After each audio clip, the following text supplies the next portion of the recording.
know, we continue to make significant progress in vaccinating Georgia's most vulnerable population, that is our seniors. As of today, 1,040,000 seniors have received at least one dose of the vaccine. That's 74% of Georgia's seniors, according to the American Community Survey census data. Almost 3/4 of Georgia seniors have a significant amount of protection against COVID-19 with at least one vaccine dose. In all, we have administered 81% of the state's allocated doses at over 3.2 million doses total. I'd also like to ask the media outlets that are here today and those that are following this to include in their reporting that according to the CDC website, Georgia has been shipped the second fewest number of doses per 100,000 residents out of all 50 states. We must always do better in getting shots in the arms, there's no doubt about that. But we are also 49th out of 50 states in vaccines shipped to us by the federal government per 100,000 residents. So when Dr. Toomey and I continue to say we have supply issues as a whole state, the CDC's own data proves that point.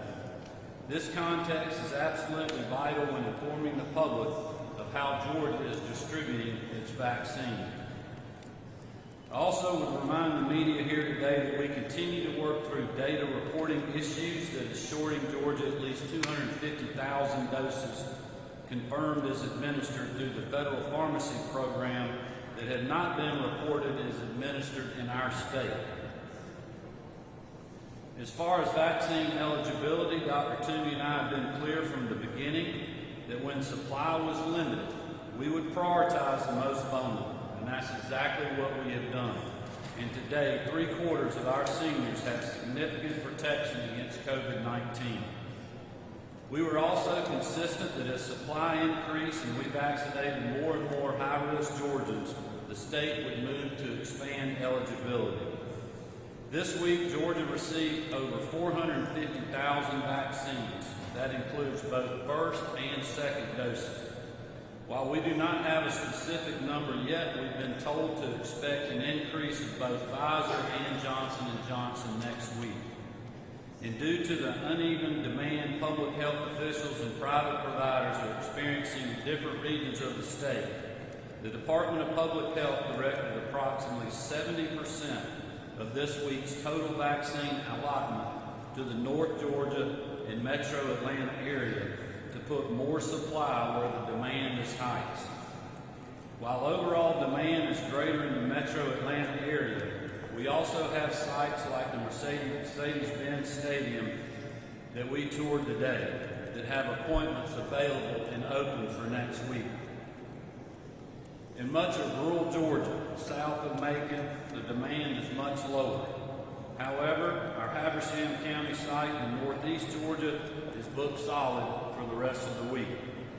In Savannah, Director Stallings and the GEMA team moved that site to a walk-up optional site, and instead of roughly 200 appointments, over 800 vaccinations were completed in one day.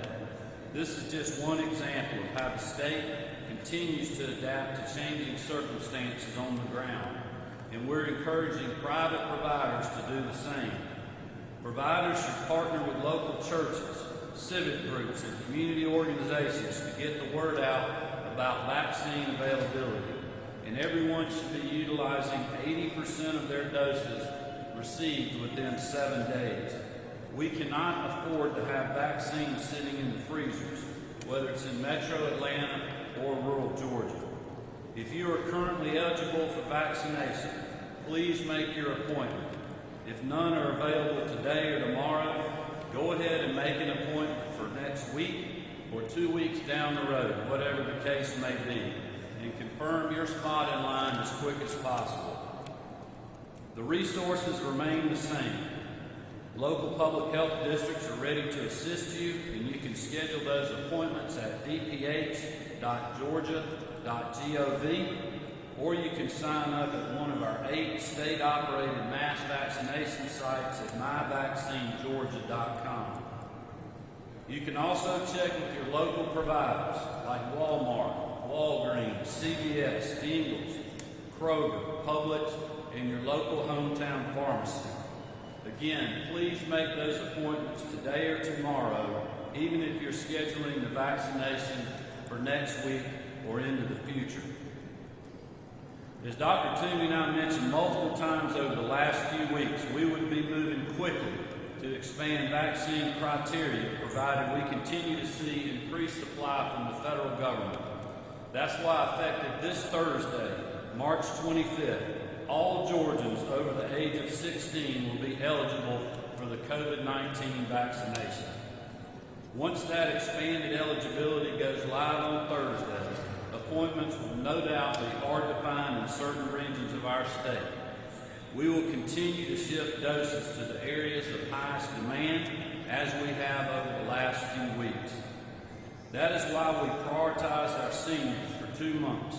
Once the most vulnerable Georgians had every opportunity to be vaccinated and supply increased, we would have to expand eligibility quickly in order to ensure every dose available to us is administered quickly.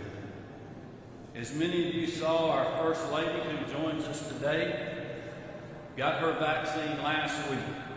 I'll be getting my shot this Friday down in Waycross to help encourage all Georgians to take advantage of this medical miracle of modern science.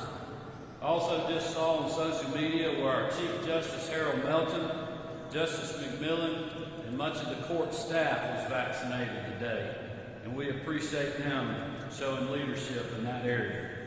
As you all know, this is our ticket back to normal, and we're getting closer to that point every single day. So again, I want to encourage you to go ahead and sign up today and be ready for the expanded eligibility on Thursday.